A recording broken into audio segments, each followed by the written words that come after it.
ആദ്യം ഈ പത്രവാർത്ത കണ്ടുകഴിഞ്ഞപ്പോൾ വിശ്വസിക്കാൻ പറ്റിയില്ല. മലയാളികൾ ഉൾപ്പെടെ പല രാജ്യങ്ങളിൽ നിന്ന്, പല കൾച്ചറിൽ നിന്ന് സോഷ്യൽ വർക്കേഴ്സ് കാനഡയിലേക്ക് വരാറുണ്ട്. ഒത്തിരി കഴിവുള്ള ആളുകളാണ് വരുന്നത്. പക്ഷെ നമുക്കറിയാലോ, സോഷ്യൽ വർക്ക് എന്ന് പറയുന്നത് ആളുകളുടെ ഒപ്പം, ആളുകളുടെ കൂടെ ഉള്ള ജോലിയാണ്.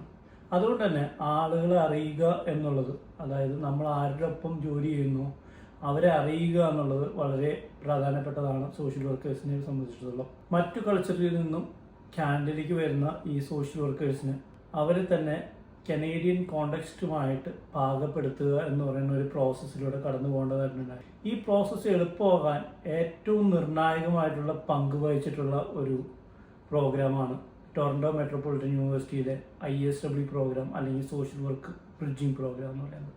വളരെ വിഷമത്തോടുകൂടി പറയട്ടെ, ഈ വർഷം പ്രൊവിൻസിൻ്റെ ഫണ്ടിങ് ലഭിക്കാത്ത കാരണം ആ പ്രോഗ്രാം തുടർന്ന് പോകുവാനായിട്ട് സാധിക്കില്ലെന്ന് യൂണിവേഴ്സിറ്റി അവരുടെ വെബ്സൈറ്റിൽ അറിയിക്കുകയുണ്ടായി.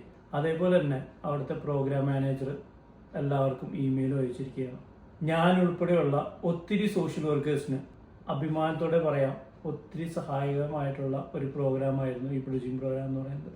കാനഡയിൽ ആകെ സോഷ്യൽ വർക്കിന് ഒരു ബ്രിഡ്ജിംഗ് പ്രോഗ്രാം ഉണ്ടായുള്ളൂ, അതാണ് ഈ ബ്രിഡ്ജിംഗ് പ്രോഗ്രാം.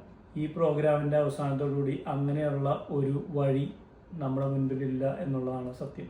ഇനി വേറെ ഏതെങ്കിലും യൂണിവേഴ്സിറ്റി, അല്ലെങ്കിൽ ഈ യൂണിവേഴ്സിറ്റി തന്നെ എപ്പോഴെങ്കിലും ഇതുപോലെയുള്ള ഒരു പ്രോഗ്രാം തുടങ്ങട്ടെ എന്ന് വിശ്വസിച്ചുകൊണ്ട് നിർത്തുന്നു.